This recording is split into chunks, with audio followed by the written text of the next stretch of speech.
my forge, the one that I've been designing, is pretty simple, mostly because I don't actually know what I'm doing. So, yeah. But I'm gonna start from the beginning. Okay, so Alex, my fiance, he's got a little bit of experience working with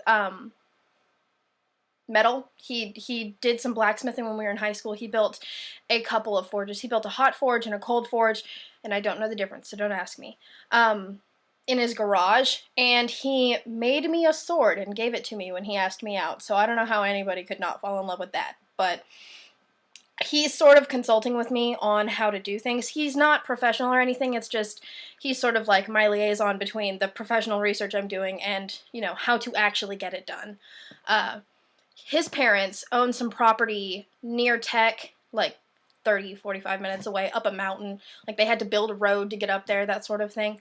And that's out in the middle of nowhere, so that's where I'm going to be doing most of my work. I live in an apartment in Blacksburg, so it's kind of impossible for me to have my forge here.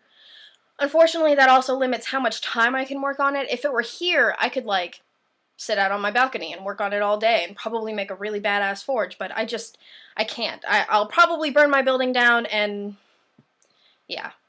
So I'm gonna go up to the property. I've actually been up a couple of times to survey, figure out where I'm gonna put the forge. Unfortunately, the ground is still frozen, so I haven't been able to. It's like February, so it's too cold for me to really get anything done. And it's been raining a lot, so I haven't really been able to go up there and get any work done yet, but it shouldn't actually take me very long to build the forge once I get started. But yeah, my forge, the design that Alex and I came up with, I've got a cute little picture that I drew in here somewhere, but in my notebook, but I don't actually know where it went. I'm gonna dig a hole in the ground. Yeah, when I say I'm building a basic forge, I'm building a basic forge. Most of the ground is clay anyway, so I'm gonna build a little square, well, not little, it's gonna be a big square in the ground, essentially, and that's gonna act as my firebox. And I'm either gonna line it with fire brick, which is really expensive, and I don't actually have any funding for this research, so I'm not sure that that's gonna happen. My alternative is to use red brick. Problem with red masonry brick, like the kind of brick that houses are made out of. The only problem with that is that if my forge by some miracle gets hot enough to actually shape metal, the brick will probably crumble and I'll have to continually replace it. The point of me putting it in the ground is that by putting it in the clay itself, I won't set my firebox on fire. A lot of people have fireboxes built out of wood or something similar to that and then lined, but I figure if I put it in the ground, the clay of the ground will actually help insulate, so I don't know if that's gonna work. We'll see. I'll probably change this design 6 or 7 times before I actually get it done. But yeah, so that's my firebox.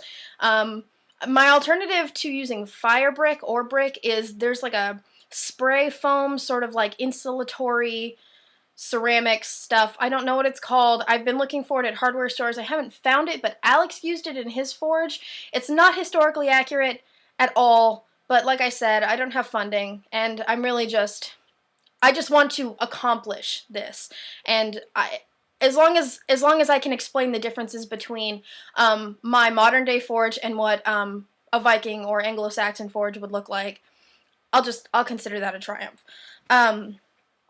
With my firebox, so my firebox is going to be in the ground, which means my blowpipe is going to go from a couple feet away through the ground to the firebox. I'm probably going to use like steel piping. It doesn't have to be super strong. I'm not going to use PVC because I'm terrified that that's going to melt, but the steel should be able to withstand heat coming in from the fire, and then also it'll not collapse under the weight of the ground.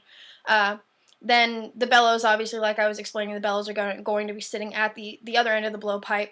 Alex really wants me to try to make my own set of bellows, and theoretically I could do that, or I could be more productive with my time. So we'll see how that goes. If I can find an actual set of bellows, that would be cool, but probably I'll end up using a fan motor, and I'll just, like, jerry-rig something to work just to propel air. If you don't know what a set of bellows are, it's it's hard to explain. I'm not an engineer. I don't really know anything about science, so it's really difficult for me to explain this, but it sort of looks like this, okay? It's like a pear shape with like a point at the top, I guess. I don't know. And it's two pieces of wood and they're connected by leather on the sides, and then when you push them down, it propels air out, and then when you pull them back up, like the two pieces apart, it sucks air in. There's like a little flap on the leather that allows air to go in and out, and that's how it works. If you've ever seen, like, I don't know, the first place I ever saw a set of bellows was Beauty and the Beast, so I can't really tell you where else to look. But just Google it if you don't know what the hell I'm talking about. Basically, just something to propel air in is all I need. And I do want to use an actual set of bellows, but it's already getting late in the semester, and I've got other classes and other research, but hopefully I'll be able to get that figured out. I'm kind of hoping that my forge is going to be open air, meaning... Well, I'm not hoping, it just is going to be open air, meaning that it won't be in a building, it won't be in a smithy, it'll be just outside. This is because there's nothing built on the property where I'm going to be. There's like a barn that houses tools and I think like a tractor, but I don't have any way of building a chimney to push all the smoke out, so it's going to be basically outside, a hole in the ground. It's not going to look that impressive, but it'll work, I guess. So yeah, because it's going to be outside, I don't need a hood or a chimney, but I was thinking about how to keep more heat in the forge, because I'm very afraid that I'm going to put in all this work and it's just not going to get hot enough to heat the steel, or the iron. So what I'm thinking about doing is building like a little box to go over half of it. So like the firebox is here, and then there's going to be like a little back wall and a little roof that goes over maybe like sides that only cover half of it or something.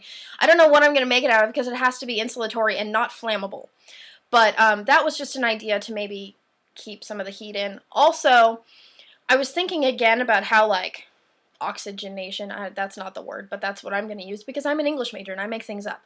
Oxygenation, I was thinking about how that works with the fuel and the fire, and I think what I'm going to do is take like a grate, maybe like an oven grate with some chicken wire on it or something, and put the charcoal on that to burn, and set that like a couple inches above the bottom of the firebox so that the blowpipe allows air to get evenly underneath, so it'll create, you know, is what I'm saying making sense? Probably not, because I'm just blathering and I'm tired, but whatever.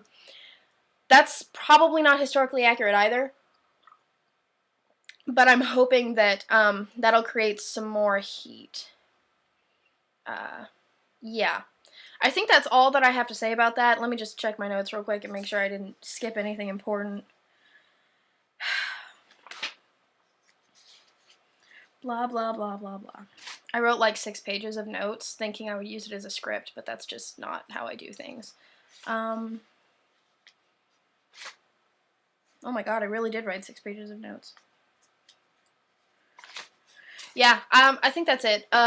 So, if you weren't listening, I explained what a forge is, how it works, what my forge will look like, basic parts, materials, things like that.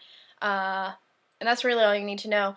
The next couple episodes I'm going to be posting are going to be on the seax itself, the weapon. If you don't know what a seax is, good, because I'm going to explain it. Why it's such an awesome weapon and why it worked so well for the Vikings, and why even when the Anglo-Saxons tried to make their own seaxes to go up against the Vikings, it just didn't even help. They still got owned. I'm going to be talking about Wayland, excuse me, Wayland the Smith, who is the Viking blacksmith of mythology. I'm going to be talking about the tools. I'm going to make a video showing you what an anvil looks like, what the tongs look like, things like that. And if I get a set of bellows, I can show you what a set of bellows looks like. And some other things. And then hopefully once it gets a little bit warmer, I'll take you up to the property and show you what I'm doing up there as far as progress on the forge. Also, when I go to collect the materials for my seax, the metal, I'm going to use scrap metal because, believe it or not, I can't smelt iron ore in Virginia. There just isn't any in the rocks here, so I can't really do that, but I did look into it. I get credit for that. I'm going to make a video about basically recycling metal pieces. I'm going to go to a junkyard and dig around for some metal car parts to melt down and use. Oh, I'm also gonna, I'm hoping, I probably don't have to make a video, but I'm hoping to post really soon about definitions for words that I'm going to be using, so that while I'm talking about casting and smelting and forging, you have like a reference list. Not that anyone cares who's watching this, but, you know, just to be thorough. Thank you for watching, I guess.